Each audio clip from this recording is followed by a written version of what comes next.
The Marinade. There's no O in Marinade. Let's try it one more time. Ready? 1, 2, 3. The Marinade. Marinade. Bone marinade. The That's Marinade. The Marinade. With Jason Earle.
Free-flowing conversation about the creative process with creative people.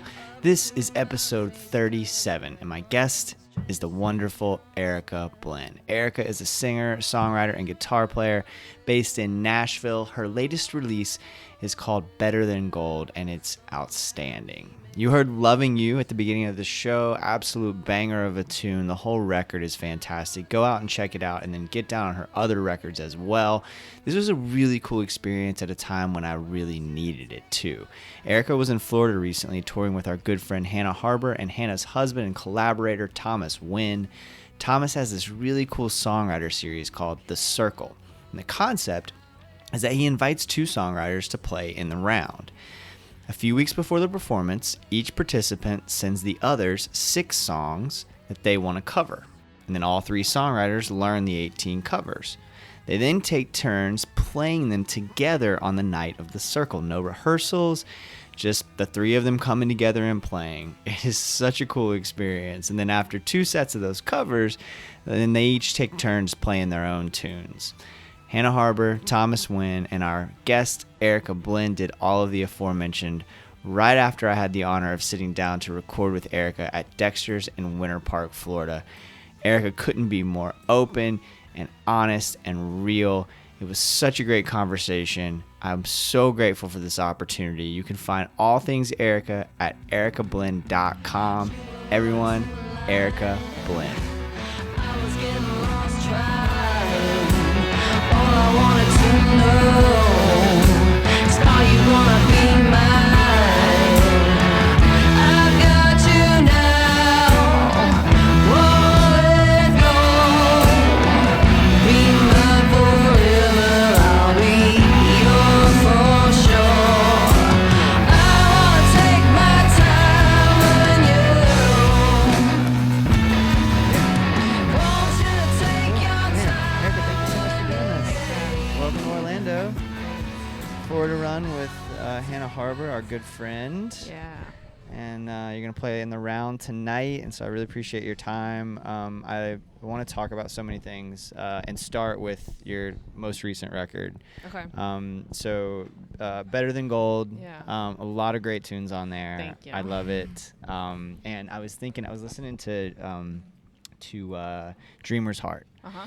And the lyrics speak to me in a major way. Like right now I'm kind of going through this life transition, right? Where I'm trying to figure out what my next steps in my career are and all this kind of thing. Okay. And that the narrator in that song is like, I don't know if I should have gone. Like, why did I go to college and spend all this time in college? Right. I thought I'd never graduate. And I can't do the like 9 to 5 kind of shit. Yes, right? exactly. Yep. How much of that is autobiographical? Oh, it's 100%. Really? Yeah. So Can you speak to that a little bit? Like, Yeah, I think, I grew up around music. My dad played, my uncle played, Yeah. and so it was sort of a thing that looked like a real possibility to me at a young age. yeah. And when I was 7 years old, I told my dad I wanted to be Linda Ronstadt. Uh-huh. And Just setting the bar real low. Yeah. Right? Yeah. At some point, like maybe between like middle school and somewhere in high school, I started to like feel like that wasn't a possibility anymore. Like, I don't know. I guess I was kind of letting other people sort of tell me like that, music's fun or a hobby or something, but what are you really gonna do? And so then I became kind of obsessed with that because I had no idea what else I wanted to do. Instead of just embracing what I wanted for real, I wasted a lot of time thinking that I couldn't do that and trying to figure out what I could do. Yeah. But I did have a teacher in high school, Rick Bensman, who taught a class called Whistle While You Work, and it was all about your passion and finding your passion. And he was the one who was really kind of going, why are you doing all this why are you even entertaining other ideas? You should be doing this. And even after high school, I wasn't ready to go to college because I'd worked really hard in school, like grade school and high school, to get good grades and stuff. And I was so tired of it. Like, I really didn't enjoy it. I was just doing it because I thought that that's what I was supposed to do. And at one point, I remember my parents saying, if you get good grades, you can get money for college. And, we really need you to get money for college because we don't have it, kind of thing. And so I, did really well. And then there really wasn't any kind of money, for college. You didn't really get much money for having good grades, Right. So it was all kind of this weird thing. But, my mom was very insistent that I went to college right out of high school. Like, oh, you can't take a break. If you take a break, you'll never go, and you have to go. And Right. so I did it, but I don't know. It was really hard because I hated it, and I kept dropping out. And that's why it took me 6 years to graduate. Right. If you had to do over again? Yeah. I mean, because you've got the degree now. Right. Right. And I guess for all of the frustrations and for all of the faults of our educational system in so many ways, you at least have that degree. Right. If you had to do over again, would you have been like, nah, fuck it, I'm gonna go chase my dream. My dreamer's heart for real. Yeah. You would have? Yeah, I mean, it's hard to say that because, everything that you experience, all the stuff I experienced in college, that's part of who I am right now. And I feel pretty good about things right now. Right. So it's hard to say, like, I shouldn't have done it because I don't know where I'd be right now, what that would look like, you know? Yeah. But, I do think that if I would have focused harder on what I'm doing now, maybe I would be further along, or, I definitely wouldn't have, almost $20,000 in student loans to pay back. That changes everything. Who knows when I'm going to get to that. Yeah, it changes everything. I mean, So- I've got that I've got even more than that, actually. And it affects, and that's part of why I wanted to talk about this, because it impacts my career decisions now. Yeah. If I didn't have that debt, and maybe this is an excuse, and that's maybe why I want to talk it out. Mm-hmm. It's like, if I didn't have that debt, I feel like I would pursue writing and podcasting full time. I feel like I would be able to really dive in to the creative avenues that nurture me, that are more important to me than the day to day. Right. But because I'm yoked with that, because I made that choice, right? Then I'm too scared. Right? Yeah. Because, how am I going to pay that? How am I going to pay my mortgage? How am I going to do all of these things? Did you end up doing a day job for a little while? Or did you just, out of college, be like, all right, no, I'm chasing? Throughout college, I was working. Or, when I would be not in school, when I would be on these, okay, I'm not going to finish school. I'm done with this. This is stupid. Get a job. And then be like, oh, my God, my life sucks. I can't do this. And then instead of like doing music or something, I would be like, I have to go back to school. Yeah. I don't know why. I kept thinking like, well, I got to go to school and do something so I can like get a better job, so I don't have to do this job, you know. Yeah. But I don't know. I guess I kind of transitioned. I just kept doing music the whole time though. Like I was playing, you know, from the time I was 16, I was in a band that was working every weekend. Oh wow. Okay. You know. Yeah. So then it transitioned to me playing solo gigs that paid decent amount of money, you know, like in the corner of some bar or restaurant, you know. And so it was like, you know, and I always wanted to quit doing that too. Like I wanted to just play my songs with my band and not have to do cover songs and stuff like that. Right. But every time I would try to cut those gigs out, it was like, man, now I don't have any money, and like what am I gonna do? And now I gotta get a job, and like so it's kind of annoying cycle. But, yeah. So how'd you break out of that cycle? I mean, well, I did go through a period of time just with the student loan thing, where I was like, well, I can't pay this. For some reason, when 6 months after you graduate, they start to send you, like, charge you. And it was like, for some reason, mine was like $250 a month or something like that. Yeah. And I was like, I can't pay this. So I just wouldn't pay it. Yeah. And then I finally figured out that you can go on there and like do the income based repayment plan or whatever. Yeah. And so once I figured that out, like that's helped a lot. Yeah. Honestly, I don't make enough money. I haven't paid anything in years because Sure. I don't make anything. Yeah. But but you're following that dreamer's heart. Yeah. So what did the process look like? So you're making music that whole time. You're working, you're going to school. Yeah. How are you carving out time were you writing songs at that time? Yeah. You were obviously playing gigs. Yeah. How did you carve out the time to do the work, the creative work? It was definitely a lot harder. I feel like it was definitely a lot harder back then, trying to do too many things and do that.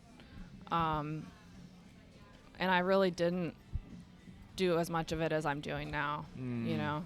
So what does that look like now? Well, now, it's pretty much, like, music's pretty much the only thing I'm doing now. Here and there, I'll try to, like, pick up little side jobs and stuff like that. But I don't want to commit to anything. That's the thing, is, like, I try really hard to not put myself in a position that I have to, it's like, there can't be a distraction for me. Like, there can't be something that I'm doing that's taking away from my creative time, you know? And so, like, what I've tried to do is have all of my expenses be so low that I really don't have to, quote unquote, work that hard to, like, pay that stuff, you know? Where I can, then I have all this free time that I don't have to worry about making money. I can just worry about making art. Yeah. Do you know what I mean? Uh-huh. So does that look like that you're getting up in the morning, you're sitting down to the blank page, and you're writing, or are you writing when the muse strikes? Yeah, I'm more, like, I haven't ever really been good at just getting up and writing every day just as an exercise. But I'm always thinking about a song. Like, you know, whether it's like just listening or watching or, like, you know, or something that I've already thought of, trying to work through that in my head or whatever it is. But, like, I'm always looking for a song, really. Yeah. Well, like with Susie, when I'm with Susie, right? Yeah. Yeah, I read something about how you talked about how you heard, can you tell that story? You heard the line? Yeah. Yeah, what is that? I was hanging out with my friend Brian Longlinay, who's actually my landlord as well and a really talented musician in Nashville.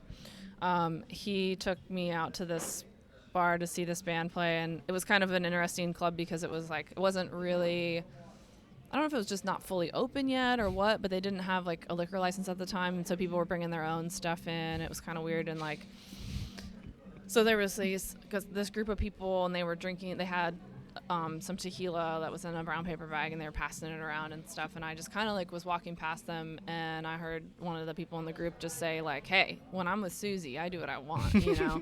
And I was like, "Oh, that's pretty cool."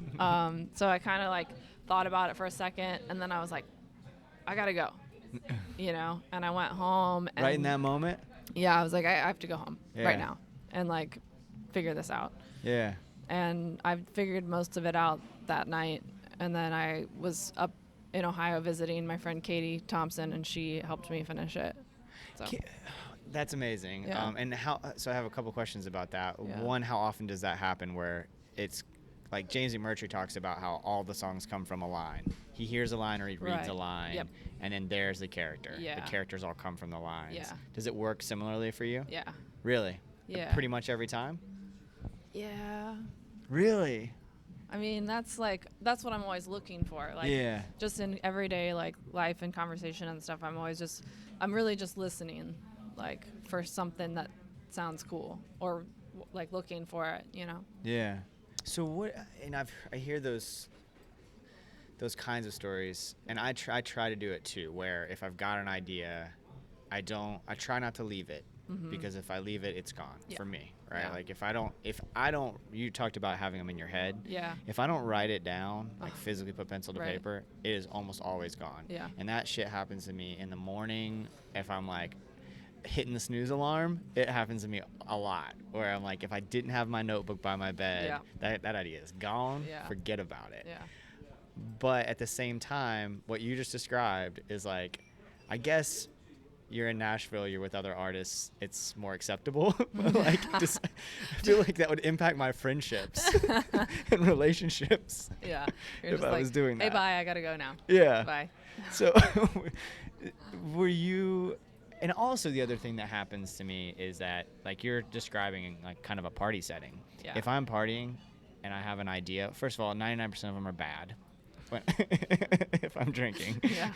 almost all of my ideas are bad. None of my good stuff comes like at the bottom of a bottle. It's Yeah. always at the bottom of a cup of coffee. Uh-huh. But the second thing is just like the stick-to-itness. If I Yeah. went home to write that, I probably would just like get distracted by a butterfly or something. So Yeah. like, where does that discipline come from for you? The excitement, I think, of it. Oh, really? Yeah. And that's really what, for me, like, when I get kind of on a roll writing, Uh-huh. like, I'll write a song, and then, you know, like, I don't even really care to I'm not that excited about learning it and playing it out as much as I am, like, writing another song. Oh, wow. Because it's like, that's the thing that you're chasing, you know, Wow. the drug or whatever. Yeah, kind of that's feeling, exciting. like, That yeah. is exciting. I can totally relate to that. Yeah.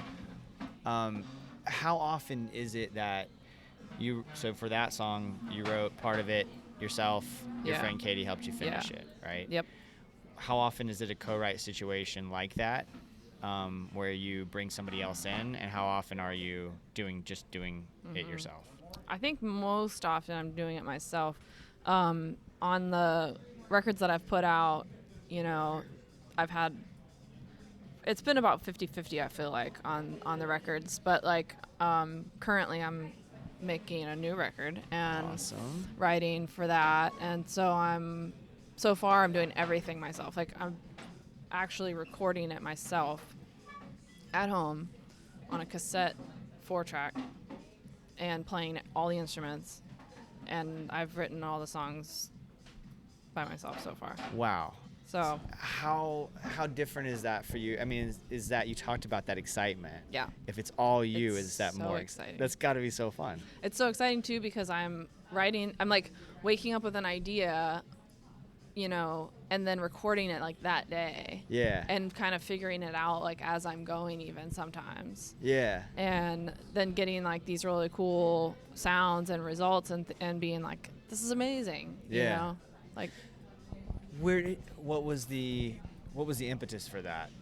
How did you just like? That's Yeah. first of all, it takes a lot of courage, right. right? Right. To do the whole thing yourself. Yeah. So that's awesome. Yeah. How? At what point were you like, all right, I'm doing this whole damn thing myself on So- cassette 4-track? Yeah. So I my boyfriend brought home the 4-track from his parents' house after Christmas. And he said, I think that you would really enjoy using this. Maybe you could just try doing some recordings here at the house and see, it could be fun, basically. And it was funny because it didn't have a power cord. We didn't have a cassette tape. And once we tracked those two things down, it still wasn't working. And I went on Google and found out that a transistor goes bad in them. So I ordered a transistor and put it in. Oh, wow. And it works. And so I started making these recordings, and I was like, well, I'm just making demos. And I was like, also, I don't play the drums. Like, I don't, but I was like, I can play enough to do like some demos or whatever. Yeah. And so I made like 2 or 3 recordings, and I sent them to my boyfriend and to my friend Wade Kofer, and I was like, hey, look what I did today. And Wade played a lot on the record on Better Than Gold. He played like guitar and bass and sang and stuff like that. But he responds to my songs, and he's like, dude, you have to put this out. You have to put this out. Wow. Like, he was like, this is cool. He goes, I honestly think this is cooler and like it better than anything you've done so far. That is so exciting. Yeah. And so then my boyfriend said the same thing basically and was like, this is what you need to be doing. And I was like, yes. Because I was already feeling that. Like, I was thinking like, man, I should this is turning out great. Like, I should just put this out. And then to have those two people say that too, I was like, all right, that's what I'm doing. What if they were like, I'm not making and then because I kept telling people I'm making demos at home, and then all of a sudden I was like, I'm making a record at home. So what if they'd both been like, I like the songs. Yeah, right. We can, let's work on this. Yeah. Would you have stuck to your guns and be like, no, this is the damn record, or do you think you'd have backed off then? I definitely think it would have been harder for me to say like, this is the record. Yeah. But in a way, I guess maybe I would have stuck to it, because part of the whole thing about this new record and everything about what's going on right now is just like, I'm really tired of having to like even listen to other people's opinions, honestly. Oh, wow. Like, I'm really over it. Yeah. On everything or on art? On art, on me, on my career, and like, what people think I should be doing, or what they think I should be making, or whatever. So actually, like, I have a new song about that. It's called You're Wrong. Subtle. Yeah. Exactly. Oh, that's so great. Yeah. And so that, I assume, was just coming from that place of you being totally over it. Yeah. And was there something in particular, somebody say something, or? Well, people say stuff all the time, like, people that are close to me even, or like that I've worked with, on like records or like in my band, and everybody always kind of like putting their opinion on the thing. And, it's like, at some point I just was like, man, what about what I want? What about my opinion? And sometimes it's people on the internet too, like that think that they know you and should be able to tell you like what they like or don't like, like wear your hair like this, or you know what I mean? Like, really? Yeah. That sounds pretty sexist. I don't think dudes get that very much, probably. Well, I don't know. I'm trying to think. Like, people will comment like on, how a person's looks have changed. You know what I mean? Oh, like from okay. album to album or whatever. If you're like, well, now I'm dressing like this, and people don't want that. They're like, no, we want you to wear the thing you used to wear. Like, if I get on stage without my boots on, like, where are your boots? Weird. That's odd to me. Yeah. I don't think I understand that at all. Like, I can totally get I totally understand a fan saying, I loved that first record. Yeah. I wish that was still that sound. Yeah. I don't think that's acceptable, just because Sure. I tend to believe that you should make the record you want to make, Yeah. of course, right? Yeah. You're not making it for me. Yeah. You're making it for you, and Yeah. that's what matters. Right. But to make a comment about what you're wearing, Yeah. Yeah. That's pretty far over the line, I think. Yeah. But the internet's like that. I mean, like the comments that people leave are so ridiculous. Like, no one would ever think, well, I could think of maybe one or two people that would say something like that to me in person. Yeah. And they're nuts. Yeah, they're probably not a big part of your life. Right. Like, but, you know, that's the thing about it is like people will say stuff that you're like, why would you say that? Yeah. You know? Anyway. Well, okay, so speaking of that, the way that fans view music and the way they consume art, because when I listen to your records, there's a, like, stylistically, they're different sounds. I hear a different record each time. Mm-hmm. You know, there isn't, which I appreciate a great deal. In fact, the most recent record, like there's a little more country elements. It feels like that kind of seep in a little bit. And I don't know if you agree with that, if that was intentional, but that's just what my ear picks up. You know. What about this new one? What is that going to sound? Stylistically similar at all, or are you going a totally different direction? It's pretty different. Mm-hmm. It's really pretty like garage rock. Fun. Yeah. Which is something that, like, you know, even like my cousin and some other people close to me have said, like, you know, there's something like missing in the stuff you've already done. Not that it's not good, but like it's missing a part of you. Oh, wow. That, you know, we're not really like seeing here, you know, and I think that is kind of the deal, is like that I really love rock and roll. Like Awesome. I mean, one of my favorite bands of all time is the MC5. Mm-hmm. And like, you know, that doesn't really come through in anything I've recorded so far. And so the new record is going to be like that a little bit more. Okay. That is so exciting. Which is, I know. And I think it's interesting too, because it's like I'm the most excited about this than I've ever been about anything so cool that I've ever done. Like, yeah. I can't stop talking about it and telling people like what I'm doing and how, Yeah. That's awesome. Yeah. Right? I mean, Yeah. if you're that fired up about your work, Yeah. specifically your art, Yeah. you can't really ask for much more than Right. that. Yeah. That is so fun. Yeah. Do you have like a timetable for it? No. The Yeah. hard part about recording at home is that, you know, I have to be home. Yeah. And then when I'm there, like, you know, I'm not the only person in the house. Yeah. So it's like, it's good when I get a block of time there alone to work. But the other issue is we don't have central air conditioning. We have a loud thing in the wall. So I'm like, man, I gotta finish this record before it gets too hot, before we have to turn this air conditioner on. You got like a week. I know, it's already too late. It's been like 95 in Nashville. Oh my God, it's been like, crazy since I've hot been here. gone. Yeah. I mean, I know it's Florida, but still, Yeah. like May this time of year is not normally. I mean, right now it's 98 degrees Yeah. out there. Yeah. It's just crazy. Yeah. So What are you? I would like to ask what an artist is consuming in terms of music, books, films. What's in like what are you into right now? I mostly have been listening to a lot of Joan Jett and also T-Rex, Electric Warrior, like on repeat. And then I'm trying to think what I've most recently been reading. I kind of like have a hard time finishing a book, and I have like a bunch of books started. Yeah, yeah. But one really awesome book of poetry that I got as a, I think it was a birthday gift, called "This Is for the Women Who Don't Give a Fuck," and it's amazing. It was really inspiring to like read some poems, and then I would always like write something after I would read it. Amazing.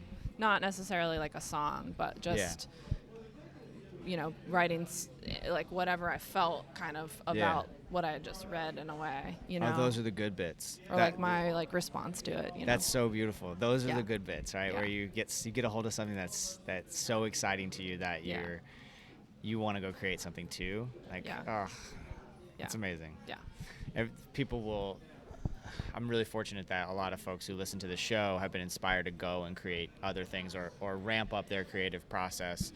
as a result of something that one of the guests said or something that we discussed. And like that, those messages are the coolest messages to get. Yeah. You know, Totally. like, wow, so this whole thing does matter. Yeah. Right. This work that I'm doing. Yeah. It isn't just for me, right? I do it just for me, really, but I'm just trying to learn Yeah. from all these people. But the fact that it impacts other people is just really heartwarming, you know, and exciting. Yeah.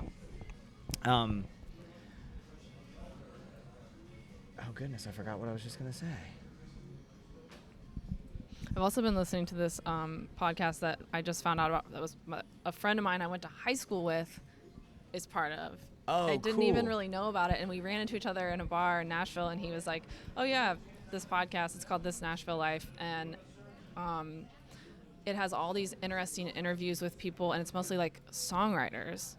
So you like it's not the people that recorded the song that you know what I mean? Like they did a whole thing about like the song "The House That Built Me" that Miranda Lambert cut, but they like talked about the songwriter and then like how the song got to Miranda, like the pitch part of it, and then like what happened after the song came out, and like all this behind the scenes like stuff about. How interesting. Yeah, it's really cool. That whole life is interesting to me. Yeah. I've had Verlin Thompson on the show, and Verlin did that for many years. And then he toured with Guy Clark, but like in between, he's writing all these songs and people cut, you know. And Jim Lauderdale is another example, right? So Jim has written all these songs for George Strait. And then has this whole, and then puts out an album like every 6 months, it seems like. Travis Meadows for years and years did that, you know. That whole thing is really fascinating to me. Totally. And the fact that those people are so good at it that they can just sit down and write a song whenever. Yeah. Like Travis talks about it as being like, yeah, I could write you a song right now. Like, what do you want me to write a song about? That's how his brain works. That's amazing. crazy to I know. me. It is. And then I guess that a lot of that is just getting up and doing the work and continuing to practice and continuing to try to get better. Yeah. But that kind of discipline too is really impressive. You know? Totally. Yeah. Thank you so much for all of this. Oh, thank you. I really appreciate it. And I'm looking forward to seeing some songs. Want you to take your time.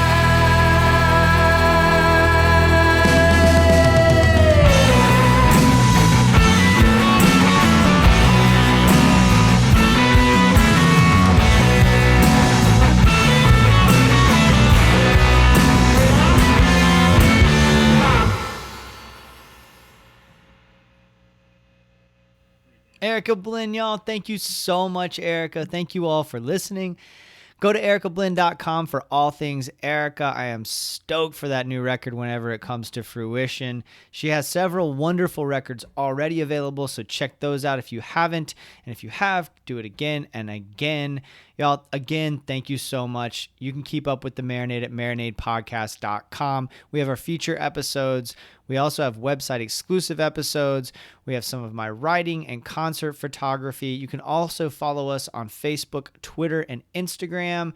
We're pretty responsive over there, especially on Twitter, so don't hesitate to send us a message, either privately or publicly, whatever makes you most comfortable, and just tell us what you think about the show. Just tell us what you want to see on the show. Give us some feedback. It goes a long way and really helps a lot. Give us a rating on your podcast app if you would, please. And follow us wherever you get podcasts. All those things really help us. Tell somebody about the show. That is probably the biggest thing you can do, is just spread the word that way. And if you really, really like what we're doing and want to further engage with the show, please consider joining our Patreon community. For just a few bucks a month, you can get Patreon-only content. We have our Patreon exclusive podcast called Jason's Journey, where I talk about the moments that have shaped and continue to shape my creative life. The next one that's coming up is actually about this episode. So it's kind of a behind the scenes of the Erica Blinn episode. And it's a really personal conversation about what was going on in my life at the time. All right, y'all, it's time for What I'm Getting Down On. This is the segment where I talk about the art that is inspiring me at the moment. The books, the albums, the films, the shows, whatever it is at the moment that I'm fired up about. I just finished this unbelievable book. Rod Picott, our great friend, who was kind enough to talk to us about his most recent record, Tell the Truth and Shame the Devil, on a website exclusive episode. told me about a book he just finished reading by Taylor Brown. Now, Taylor Brown is an author that's a contemporary of C.H. Hooks, who is our good friend and who has been on the show, and Caleb Johnson, who we are definitely going to get on the show one of these days when Caleb and I can get in the same spot. So I've heard a lot about his work, and the way Rod talked about it, and Rod is one of the great songwriters of a generation. I mean, and his book of short stories, Out Past the Wires, is outstanding. This is an incredible writer. So when someone like that speaks and heaps superlatives on a book, I pay attention. Gods of Howell Mountain is the name of Taylor Brown's book, and y'all, it is breathtaking. The way that he sets the scene, the investment that he elicits in the characters from the reader, everything about this book had me hooked from the beginning. I tend to read kind of slowly, especially because I tend to dive deep into language and see what nuggets I can pull out from my own process. This is a book where I was totally lost. I wasn't thinking about it. I was just in it. I was in that world completely. And I don't say that to say that I'm not that way about other books. I just mean that this one completely consumed me. It's just, I mean, hats off to Taylor Brown, and cheers to him. I mean, just go read the book. I'm going to read everything else that he's done too. And he's got a new one coming out pretty soon as well. The two films I watched back to back. So my partner in life, Chris, and I get a few nights off a week where we can sit down and watch something, right?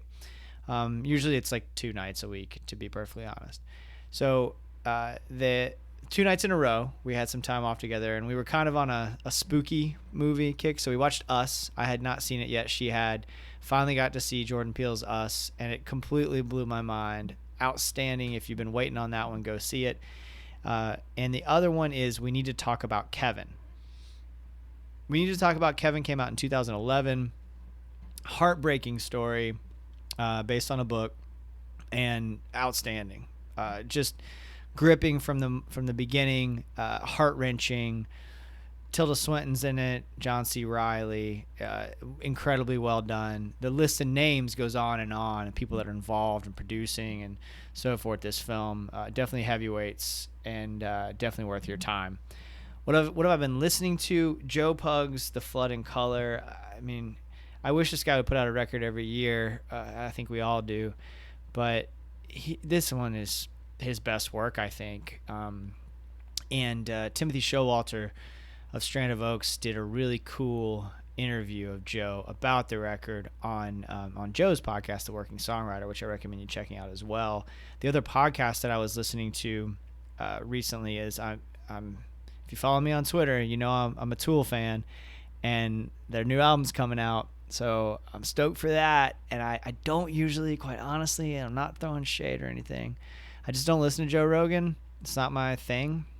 But Maynard James Keenan was on Joe Rogan's podcast, and it's worth your time. I mean, those guys are both really, really smart, and it's a really interesting conversation as well. I've also been devouring Kat Clyde's record, Hunter's Trance, which I've mentioned in this segment before, but I got to sit down with her in Toronto and talk and record a feature episode of the Marinade.